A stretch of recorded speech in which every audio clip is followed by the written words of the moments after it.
All right. So what is one of your favorite scenes from this movie? All right. So one of my favorite scenes is like the whole crew, like the whole group that's been gathered is kind of just defeated. They don't know what to do next. And they're sitting in this restaurant, and I think it was just after they've had like an argument or something like that. And then out of nowhere, they start playing Major Tom by David Bowie. Okay, because now it's stuck in my head. Yeah. Yeah. And then this guy just starts like singing it, and then like air guitaring with a broom and like singing into a Coke bottle or something like that. And it's just the most random thing out of nowhere. Like, this is not a musical, but you know. I was just going to ask, is it a musical? No, it's not at all. This is the only song in the whole thing. And and it's not even related to rockets as far as I know, but maybe it is.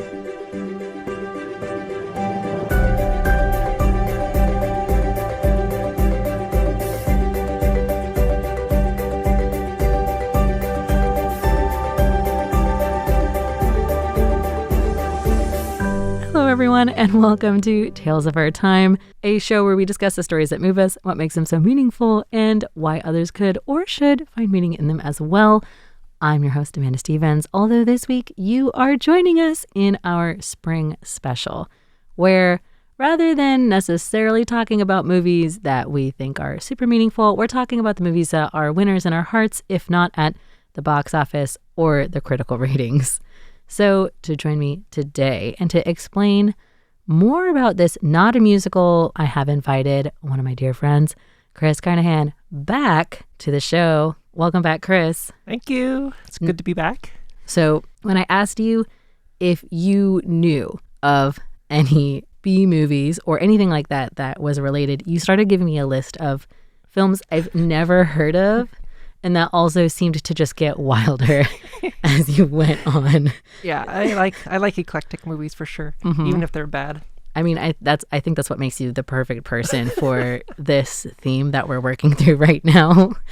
And so, is there anything you would like to say to introduce yourself? Hi, I'm Chris. I've been in Taipei for now. I have to count every time I'm here. I think 16 years now. And lover of eclectic films and media. Everything. Anything weird is great. Yeah, I don't want to just say films. I think eclectic media activities. Yes. Whatever. To that end, then you sent me the name of this, and I now know why you were saying I'm trying to figure out what to call the name. So would you introduce the film that you've brought for us today? Yeah, how would I call it? So I just found out yesterday that the English name was The Midnight After. So if you're looking for it, you can find it by that name. I'm not going to try. So it's from Hong Kong, so it's in Cantonese. Yeah. But I will translate kind of what it is. One time. And it's like, that night, I sat on the bus from Mongok to Taibo in the little red van. And that whole thing is the name. That night I sat on the bus from Mongok to Taibo. And it's in actually the little red van. based on a web novel. Oh, yeah, whoa. They got really like underground popular. And then the director of the movie saw it and like, oh, I need to turn this into a movie. They were just moved. But I think some things went terribly wrong. Have you read the web novel? So I found it again just to make sure. And if you do end up trying to watch this movie, you will have to read the web novel. Oh, it doesn't make sense by itself. No, and it doesn't end by itself. Oh, it just stops like in the middle of it. So yeah, I know you're going to ask me later why you think it's a B movie, but this is why. This is a huge reason. It doesn't even end. The movie just stops and you're just like, what's going on? Why? Yeah. Okay, so this is a huge part of it, is the pacing and the way in which it was adapted. Right. And I think they were going to make a second one, and then just it was so badly received that... Oh, what a shame. I hate when that happens. Well, sometimes. I think it's such a tragedy whenever you're watching a movie, and whether or not you like it, you know by like the end of the movie, like it's not a finished movie, and you're like, they're not going to finish this movie. Yeah. They're not going to be able to finish this series. Like, reading a review last night, it was funny, the sentence, it was just saying like, it draws you in with the story and you want to know what happens, but you realize very early on that you're never going to get any answers to any of the mysteries that the story is building up. It's a good introduction to what we're about to get into. I'm also interested because when I was asking, you said, oh, the Wikipedia page for this cites my website. Yeah, this is Taipei Trends way back in when. It was on Taipei Trends? Yeah. So my friend that wrote the review, that's the reason I got tickets to this crazy show in the first place. I just remember when me and the person who went, because it wasn't my friend, we went separate times. When we walked out of the theater, we felt so like lost. Disassociated from, like really, we were just like, Do you feel weird like talking to each other? Like yeah, I feel really weird. Like, do you know what happened in the last like 10 minutes? No, I have no idea. I have no idea. Yeah. Oh, okay. Well, that's fun. So this is kind of like a journey of a film, you could say. I think that's why it sticks so well in my mind. Yeah. Okay. Well, let's not beat around the bush anymore. Chris, can you, I think, just do your best to give us a summary of the midnight after? Yeah. So it's a bus that goes from Mongok to Taibo. It's like a pretty far journey in Hong Kong, and it goes through a tunnel. So it's well known. But basically, people get on this bus, and after they enter the tunnel, everybody disappears. They can't contact anybody, and they have no idea what's going on, and everything is just like gone, and they're missing in time or something like that. So they just like keep going through, and it's kind of interesting because they keep like solving their own personal issues. They find out some pretty unsavory things about some people. The most important story is that one of the characters is trying to get back to his girlfriend. And he like can't get a hold of her, and he's really worried. So everybody else's story, like it's usually dark or something, but like the one we focus on is that one. Is that one? Yeah. And is it that he can't get a hold of his girlfriend for the whole duration that he's in the tunnel? Or is it that like before he went on the bus? Yeah, no, they exit the tunnel, and then that's when everything changes. Like nobody is left in the world. They're the only people in the world. There's no cars. There's nothing. Yeah. So that's like the so it's mystery kind of a Spirited Away thing. Yeah. You've passed through a portal into another world? Maybe, yeah. Okay, but nobody else is in the world besides everybody who was on the van with you. Right, and they're like their cell phones aren't working and all that stuff. So, yeah. So then, when do you hear people's stories? Is it on the ride in, or no, is it once you that get to part's the other very side? quick, actually. It moves by really quick. So they just like they get on, like you don't hear much about it. You see a little bit of like drama, but they go through the tunnel, and that's when the story actually starts. And then they start to learn more about each other as they're trying to figure out what's happening and where everybody is, and like they start going to like different places to find out if they can get contact with anybody. So then everyone starts trying to get a hold of their like whoever they were going to go next, or even I don't know, like go buy a drink, and they're like, oh, nobody's here. Yeah, so they kind of end up sticking together. Yeah. As you would. That's a natural response. Right. Yeah. I would be terrified to leave the only people I knew in the world. And all the other places, like in Hong Kong, because it's usually a very busy city, are they like a ghost town? Like it's empty? Yeah, exactly. The area they're going to is kind of remote anyway. Okay. But they do have like tons of like buildings and stuff. Even remote in Hong Kong is not undeveloped necessarily. Exactly. So I assume then they go on this like mission then to try and find out what is happening. Yeah, and they're also trying to get back, or they're trying to figure out ways to do it. But that's kind of where the movie falls apart also. Because not only is it like a mystery and kind of like a horror in some ways, it's also a comedy. Okay. So then I guess I want to ask, before I get into like explaining more of why you think that this is a mess, at what point does the movie end? Because so you said it's in the middle of nothing without getting an answer. So this is what I want to know is like, how left out to dry are you? So this group of people comes in, they take this van to the final destination, Taibo. They get there and they're like, oh my God, nobody's here. We have to try and find out what's going on. So they start exploring around them and trying to figure out if there's a way to either go back or connect back to the world that they came from. Exactly. Yeah. Okay, so where does it end then? So they start getting signals finally that don't like make sense. Like a cell phone signal or and I think they might even be like lost in time signals as well. Okay. But they get this idea that they need to go to this place on like the top of a hill or a mountain. So they start making their way there.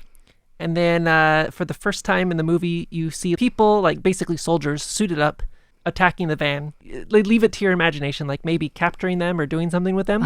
And that's where it ends. Were they in the van trying to drive up the mountain, or they just... They were, yeah. Okay, and then on the way there, these soldiers attack the van.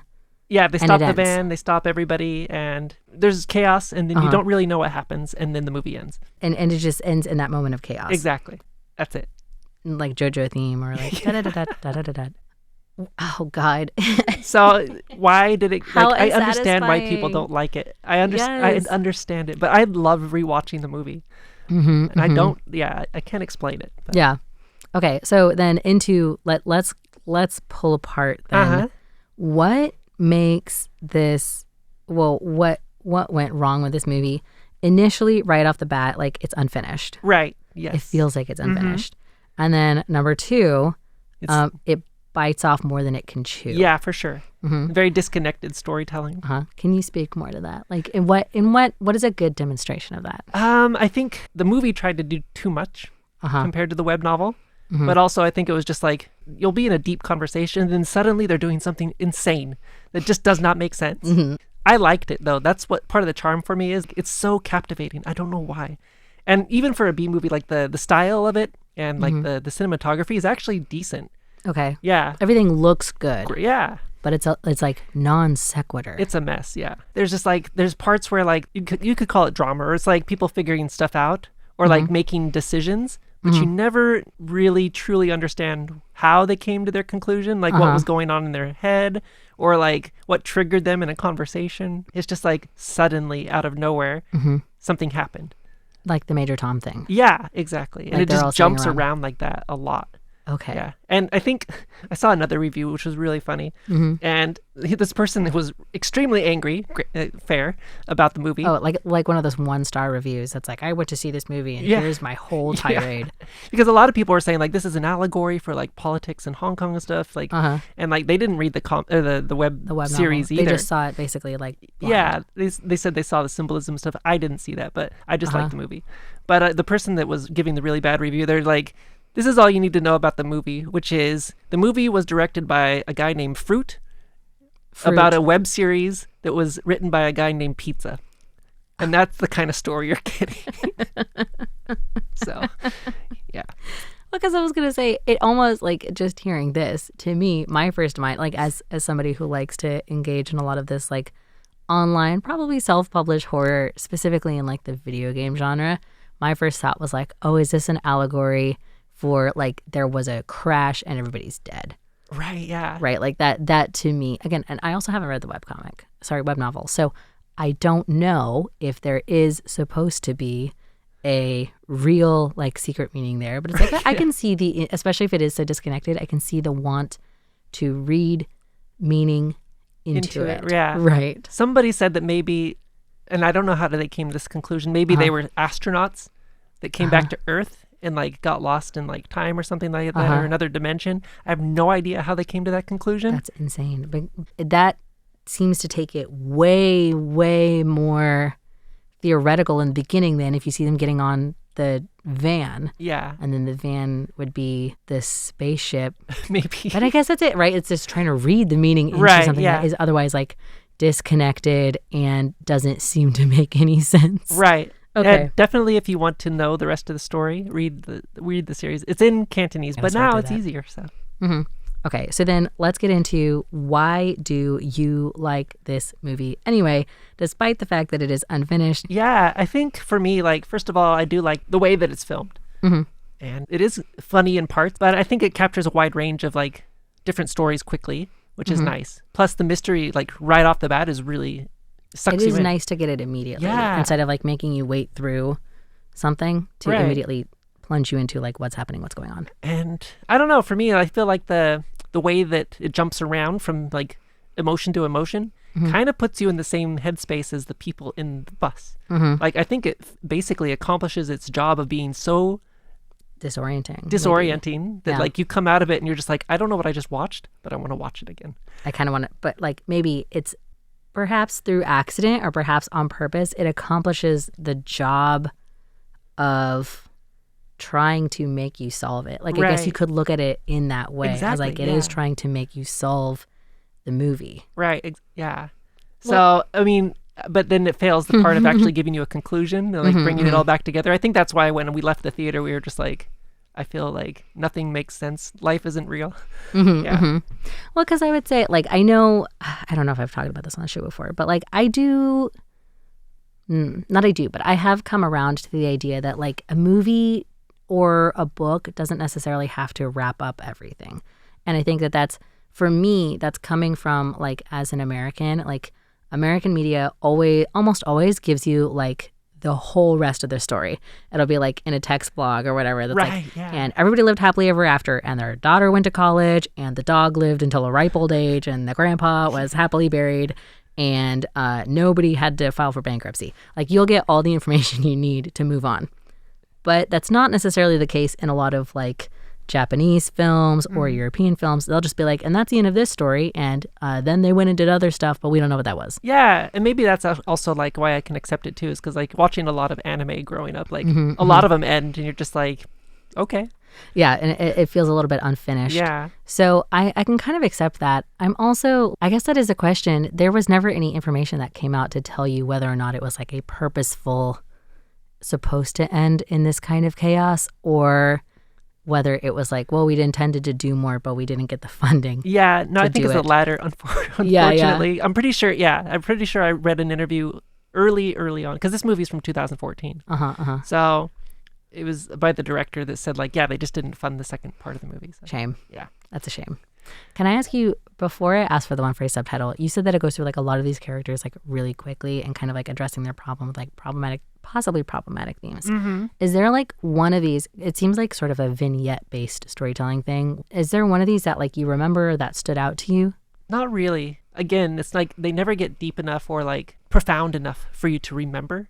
Because it just goes through quick, but it isn't interesting. Like, it's just like a collage quickly of like, it's interesting to look at. There's another one where another guy in the group. So he ends up being a bad guy, and I believe he gets beat down deservedly. And there's also a couple other people, like they disagree with a group or whatever, but of course they stick with the group because they're scared. And like, I think it's like a lot of overcoming small emotions and stuff like that. But also like filtering out who should not get to stay in the group.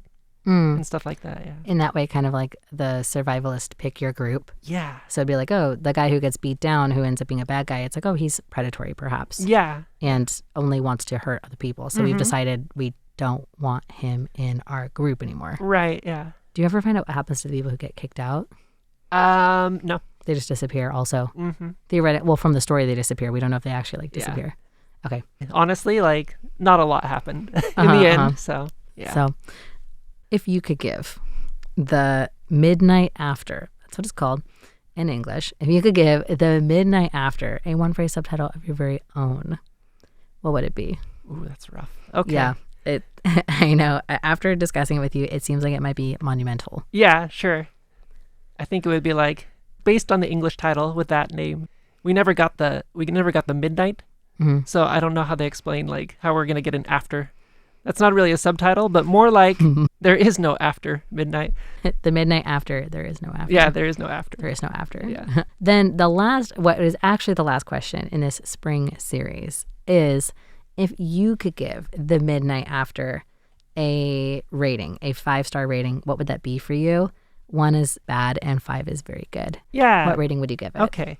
Well, for me personally, I mean, the reason I picked it is because it does like live rent free in my mind, honestly. You can't stop thinking about it. I can't. So probably a 3, which is not great. Pretty solidly in the middle. Yeah, it's not great, but like I do not appreciate not having an ending, but it was enough to entertain me a couple times. So. You don't feel like what did we say? The engagement factor overcomes the fault of not answering for itself. Yeah. Plus, like, it was a little bit amusing to show it to other people and have them get angry with me. Oh, okay. So this is a social experience. Yeah, exactly. Right. Sure, Watch this movie. Enjoy so I'm not alone in being angry. Share it with other people. I can appreciate that. I did that with Murder on the Orient Express. Oh, okay. I won't tell everybody here why that's a good one to do with as well, but I would say it's a good movie and you should watch it and then watch it with somebody else who doesn't know the answer. And that's a fun one. That's a fun way to experience things too. Yeah. Well, Chris, thank you for coming back on the show. Sure. Thank you for telling me about something I definitely never would have found out about on my own. Yeah. I think now that you know the disappointment awaiting you, maybe give it a shot. I actually do want to watch it and try and figure out if I can see what you're talking about. But to all of you listeners out there, thank you for your time. This is Tales of Our Time on Radio Taiwan International. And this has been part of our spring special where we discuss the movies that are winners in our hearts, if not at the critical reception or the box office. Today, we were talking about a movie called The Midnight After.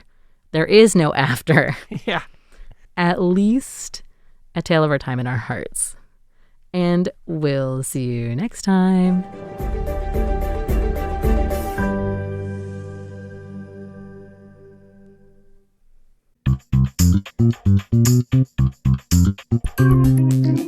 Hello from Radio Taiwan International. Check out our Google Podcasts. Search Taiwan Collective and Taiwan Voices for a collection of shows where we cover topics from serious to silly. And also visit us on the website at en.rti.org.tw